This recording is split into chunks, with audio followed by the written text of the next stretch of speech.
is the first day of us doing a podcast together. Do you know? Of course. Do you know? I've never asked you. Do you prefer Mike or Michael? You know, people ask me that all the time. When I introduce myself in a business setting, I introduce myself as Michael. Yeah. However, just like you don't care about Dan or Daniel, I personally don't care about Mike or Michael. Okay. I'm a bit loose actually here. Let me do this up a bit. I just realised I'm a bit like. It's hot in Dubai. Dan. It is. It's, anyway, do you know it's an interesting thing now because I've got more friends called Mike and Michael than any other name. I don't know what it is.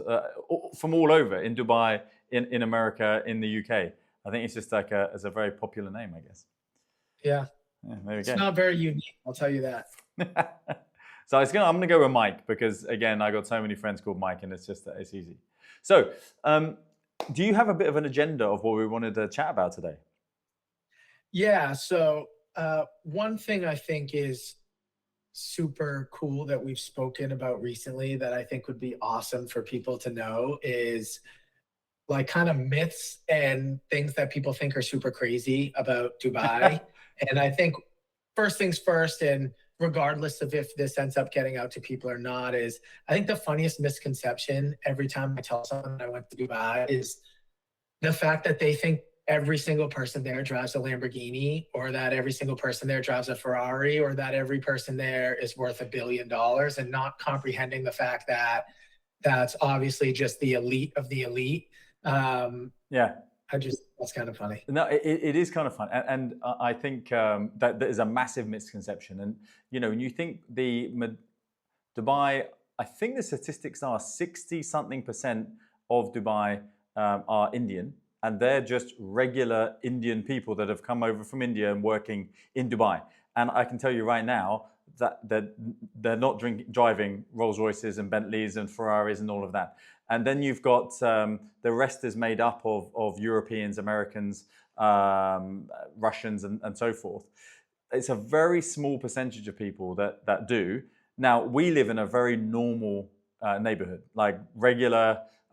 We've just got like a little townhouse, which is connected, and we just got our regular car. Now, our neighbor, for some reason, his car, he's got the new Rolls Royce Cullinan, he's got another Rolls Royce and a Bentley, and they're probably worth way more than the actual house he lives in. So we're really unsure on why he's got all these cars, and he never drives them. They just sit on a driveway. But yeah, it is a slight misconception, but there are a lot more cars of that kind of class out here than anywhere. And I used to live in Palm Beach, and I will tell you that there's a lot more of it here. Like when I lived in Palm Beach, you would see a Rolls Royce go past, and you're like, oh my God, look at that. Or a Ferrari, and like, oh my God. Now it's like, they're just there. There's so many of them here. So I agree. It is interesting. I think there's so many areas of Dubai that have concentrations of wealth as well, where like, regardless of if you're in downtown Dubai near the mall, or if you're in JVC, regardless of where you are, I know everyone thinks of Dubai and all they think about is the Burj Khalifa and the Palm. However, there's obviously different parts, and I think there's concentrations of wealth in most areas there. And to your point, like Ferraris and Lamborghinis are not a big deal. However, not every single person there drives one. Yeah.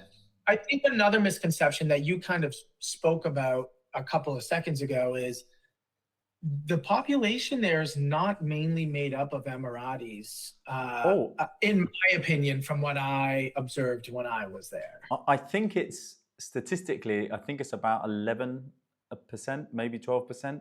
Pfizer and I have a couple of really good Emirati friends. And I will say they're absolutely amazing people. Like they are incredibly welcoming, warm, almost to the point I feel rude when I see them. They'll turn up and they'll give you gifts. Like that's a very Emirati and I think Arabic thing where if they come to dinner, you know, we might bring something small, but they'll bring these beautiful gifts and almost as a thank you for coming to your home, which is lovely. They're wonderful people. But unless you mix in those circles, you don't really, unfortunately, spend much time with them. And there is also the other misconception that people have here that Emiratis don't want to mix with other cultures. And that's just not Yeah, true.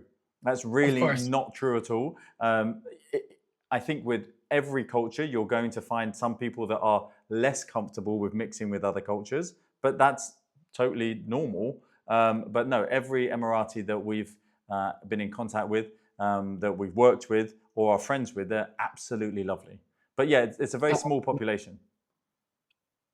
Yeah, I think for them, foundation, especially in Dubai, primarily, is just respect, right? Mm. Like, there's not too much to it. It's just respect and mind your own business. And I Yeah. think those go hand in hand with each other. And of course, if you have the opportunity to become part of their inner circles, um, only people who are part of those inner circles really understand how truly like loyal and supportive and just over like things are very easy Mm. in my opinion with Emiratis in terms of how they operate. So um, yeah, I think to your point, if you get mixed in those groups, it's pretty awesome. And yeah, they do everything top of the line, everything super extravagant. Um, but yeah, I love it over there. Yeah, yeah, no, you're absolutely right. We've got interesting.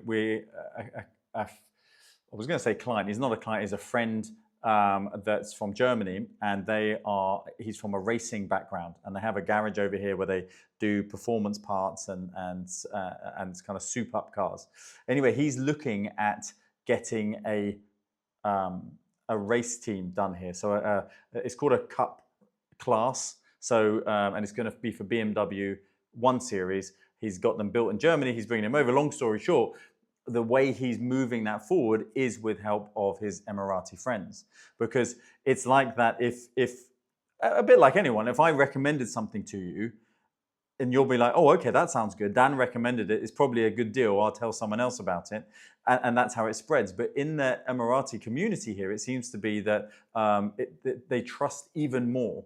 So if you're a friend and they recommend it, they go all in for it. Like they want to help you build your business. And that's really exciting to see over here. Of course, Yeah.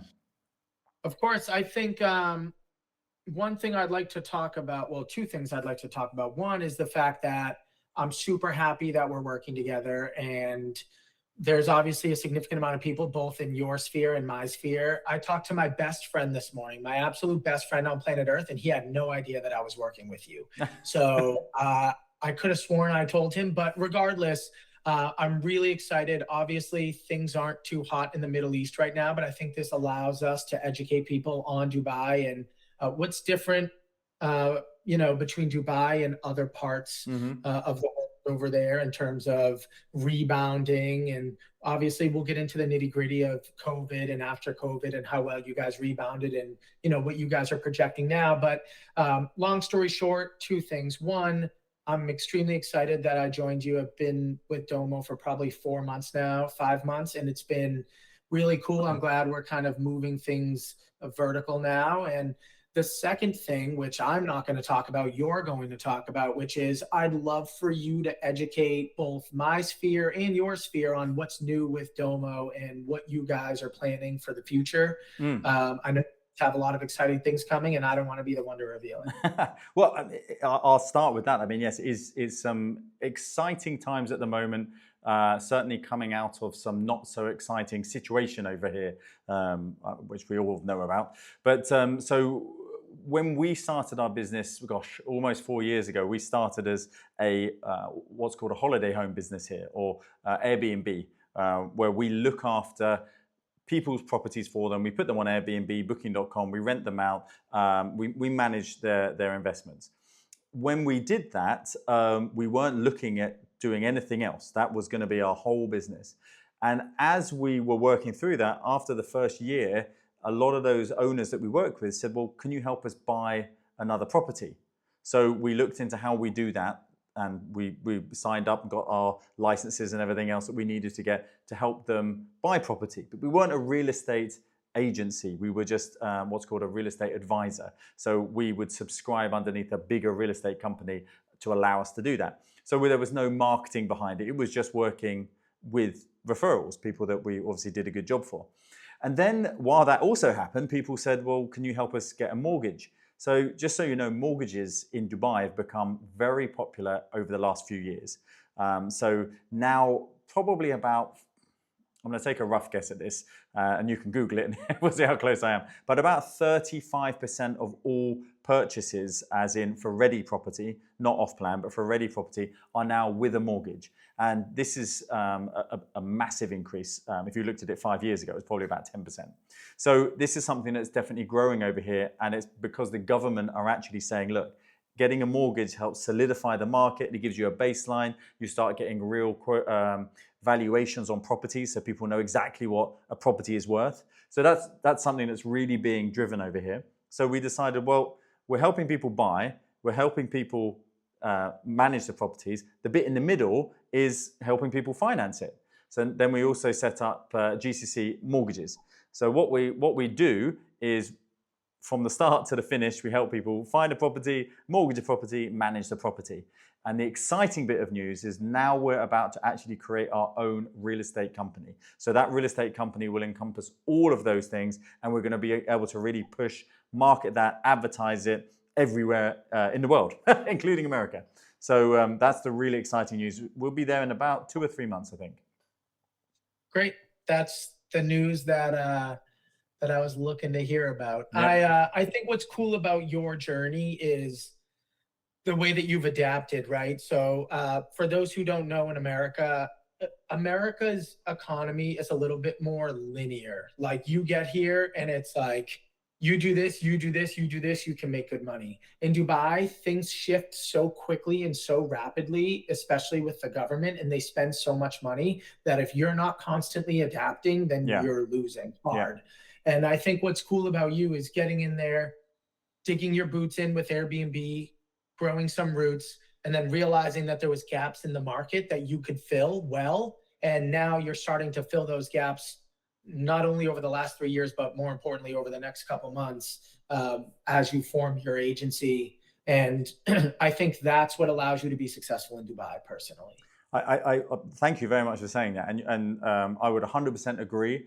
The longer you're here in Dubai, sounds silly, right? But the longer you're here, the more successful your business can be. So if we can get through this rough period, let's say at the moment, I know that we're going to come out the other side in a very good, strong position. Of course. Every day. I mean, today I was out and about. You talk to different people, you hand out business cards, you set up meetings, you do. As long as you're constantly moving forward, I think then you're going to build and for us as well, build a strong, solid foundation for a business that, I'm hoping things start settling down soon, but September, October, November time, when everybody starts coming back to Dubai, hopefully, we'll see a real increase in business. I think you touch on something major that I really want to talk about, and I really want to make sure that this gets pushed out on both of our pages. One, there's a misconception about what's happening in Dubai right now, but also there's a lot of agents in Dubai that are making it seem like nothing's happening, and that is, in my opinion, coming from an American and knowing Americans, that's distasteful for Americans because they know what's happening. They're not stupid, right? And I get that things are different over there. And Americans don't want to hear that,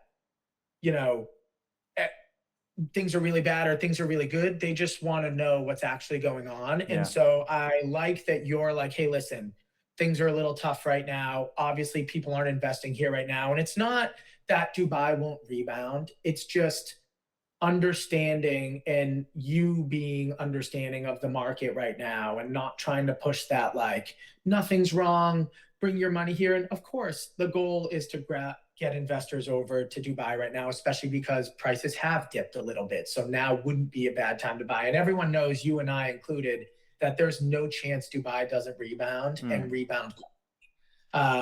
However, I also just think it's important to address the fact that things are a little hot there right now. And I applaud you because I think it allows you to guide people in the right direction currently and in the future by understanding the temperature currently there. So, like, kudos to you, if I'm being honest. Oh, thanks, man. I appreciate that.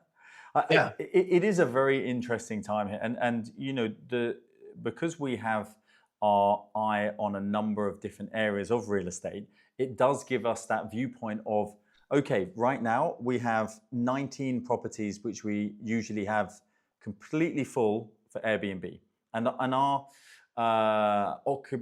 occupancy rates throughout the year are around 93% over Wow. everything. They're really high, and it's because we keep an eye on the pricing. All right, so obviously in the times in Dubai when it's so hot, the prices drop to Of accommodate. course. Okay, we want people to come, but they're not going to pay the same amount as they would in November when it's like the most beautiful place on earth to be. We understand that. So, but because we keep an eye on the prices, our occupancies are always really high. What we're seeing right now, since the conflict begun, we've got 19 empty properties. So Wow. when I say that to people, they're like, "What do you mean?" I'm like, "There's unfortunately, we're not the only people that are here. So you've got hotels. There's what 500 plus hotels in Dubai, and of Yeah. course they are massive, massive companies. And they're like, okay, so we slash the prices. We get people in. We offer deals that literally are amazing. And some of the deals are great. You come and you book a hotel and you get free meals. You know, so you can't, you know, if I was coming to Dubai and there's still tourism here, not as much as normal, not by any means, unfortunately. And I was actually out today I think I visited today for a friend's business about 9 different hotels, and because it's Eid at the moment, there's a lot of people that have come for a bit of relaxation time, spending time with their families. But these hotels 5 days ago were empty. So when things do calm down again, and we will see when the conflict ends, when everybody's over, you will see an uptick in people coming back again. But at the moment, definitely on the tourism side, it is very slow. But I will tell you, on the mortgage side, we're as busy as ever. Yeah. We are literally. I think you and I spoke last week, and I'm like, I'm so busy, I'm exhausted. Can we chat next week? And it's Yep. first thing in the morning, we're waking up and we're getting people inquiring about mortgages. So these are people that are living in Dubai. Now, if Yep. this is testament to the government here and what's happened. As a UAE resident, I feel very safe living here. If I Good. didn't, I wouldn't be here.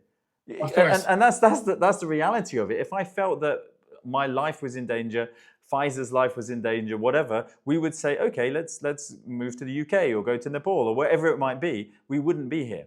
But it's Of not the course. case. We feel very, very safe here. But the outward view of it has affected parts of our business, such as tourism.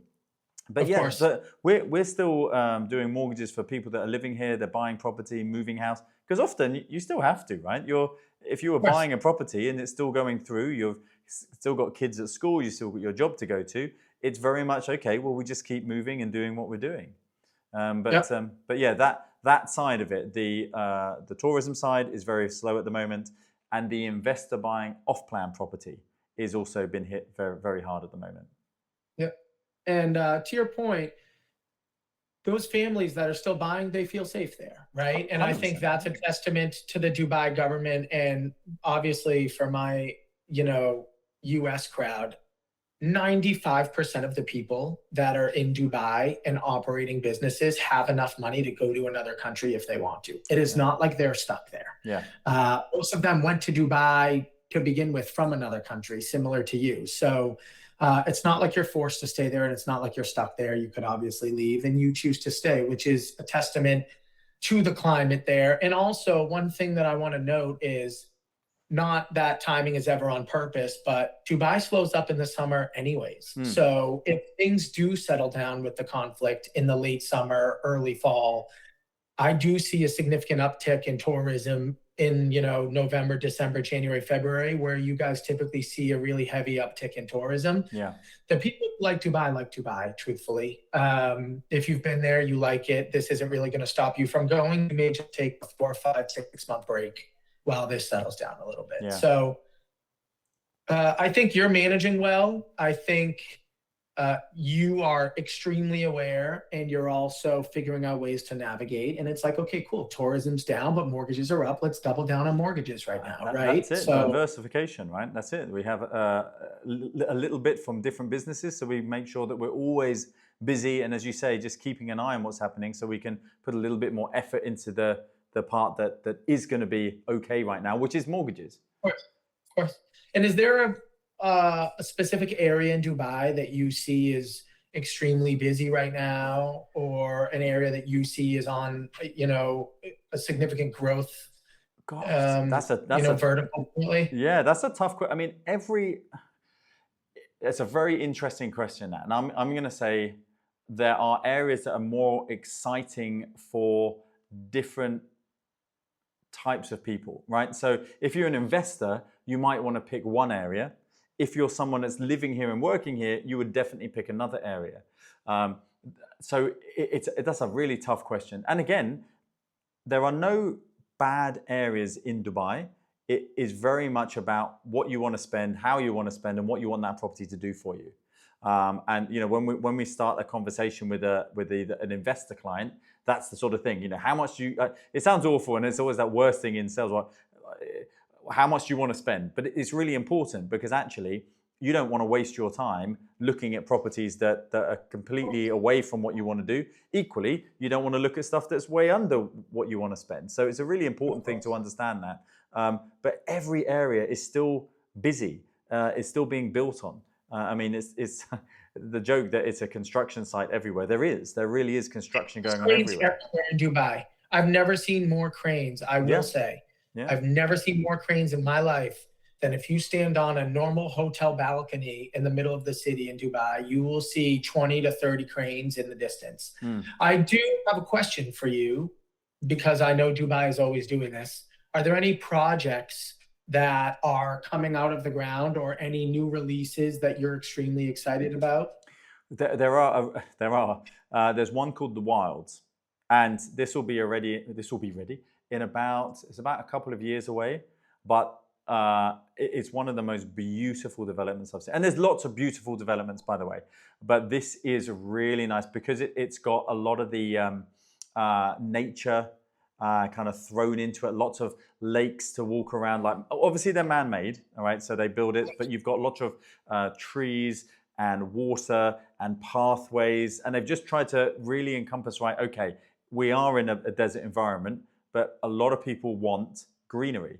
So how do we do that? So they've made this place literally called The Wilds, and I'll send you some pictures of it. I mean, it's absolutely stunning. And there's a lot of the developments are starting to go that way, because they realize that while people do want the luxury feel of like our pictures behind us of the Burj and places like that, there's actually a lot more people moving here. They're like, okay, but I'm bringing my family.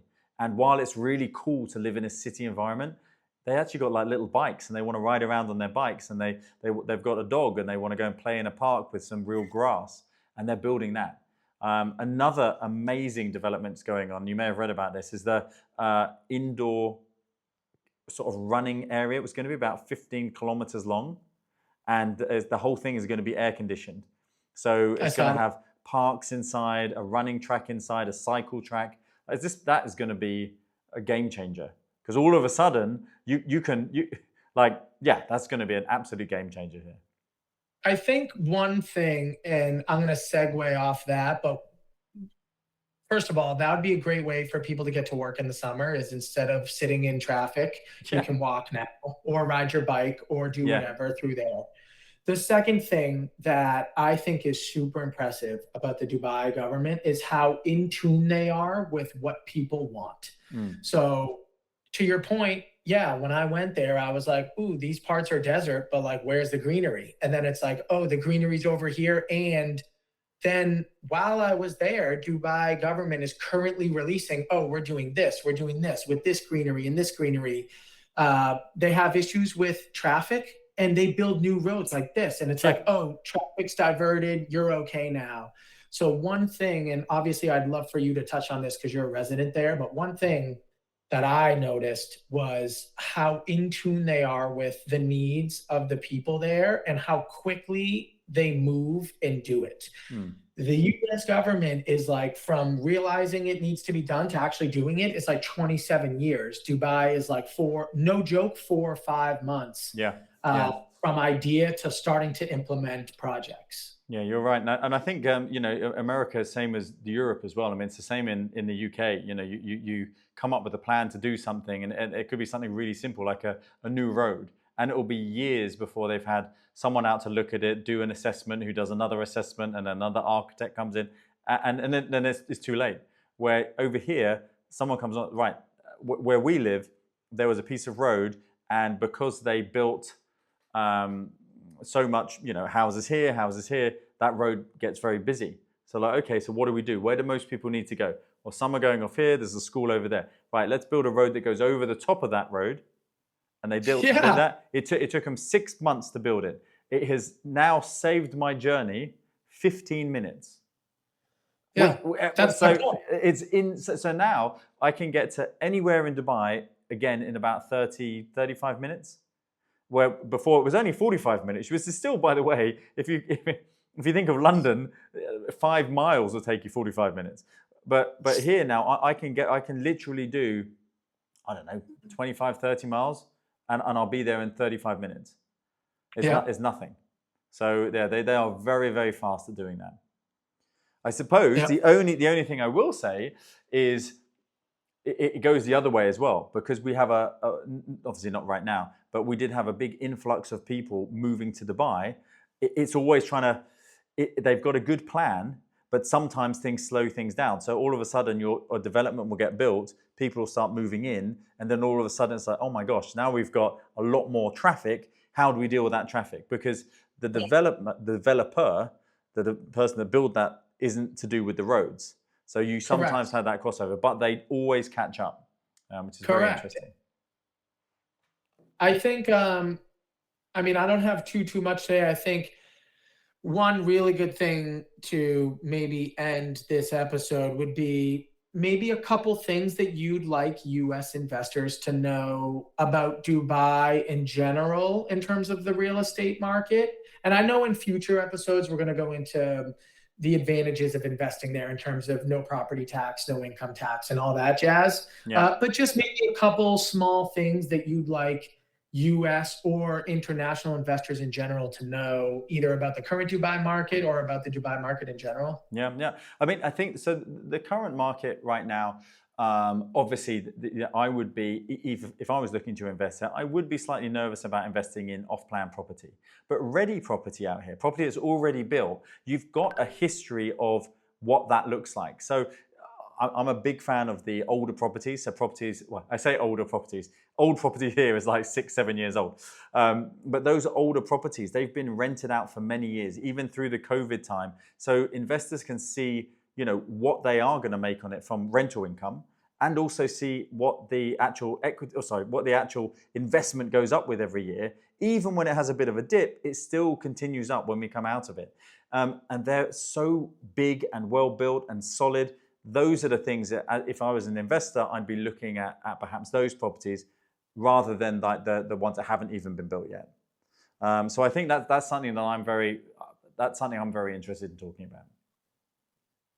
I agree. I think before off-plan was, very It's large sexy. there. And don't get me wrong, like off-plan is like cool and sexy, and you see all the images before it's built, and a lot of them. If you look at like the top, let's say 10 developers over here, if you look at them, when they actually built, they do look like that. These aren't rendered images and they look nothing like it. They do look like what they're supposed to.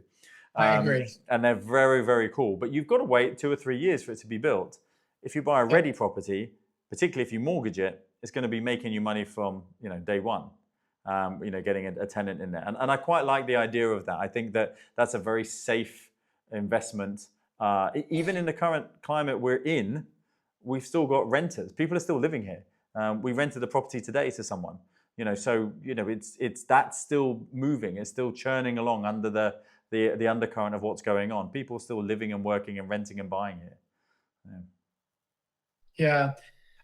I think, to your point, It's all about safety. And I think when you move into off plan, obviously you're taking a risk in the future, and that's okay. I think I would bet on Dubai all day in the future just because I know what they're looking to do with the country. But to your point, I think right now, if you have a significant amount of money and you want to make sure it's safe, a ready property is safe, especially if you buy it in a place that is uh, has a reputation of being rented out, either by people who are coming in on contracts or whatever the case may be. And I think to your point, that's probably the safest play right now. So I agree. I mean, I don't, yeah, exactly that. I think it's a nice, solid thing. It's a solid investment. And there are many areas, particularly villas, where you've got families that are moving to. There are big, there's a big push for people coming over from all over the world, coming here with their families now. I think that's the big kind of move over here. A lot of companies are bringing families over, so their villas are definitely super popular at the moment. So, but yeah, definitely. okay, well, do you have anything else? No, actually, I think this is really a really good first episode for us. I think that as we get going on things, we might. I love that both of our background is literally of the Burj Khalifa. So I might change mine to be like during the day or at night time or something. We'll have a play around with it. We can change it up. Like next time, like maybe for the second episode, we could do a different background. And then the third, we can do a different. You know what I mean? Like we can change it up. Yeah, I like it though. It's cool.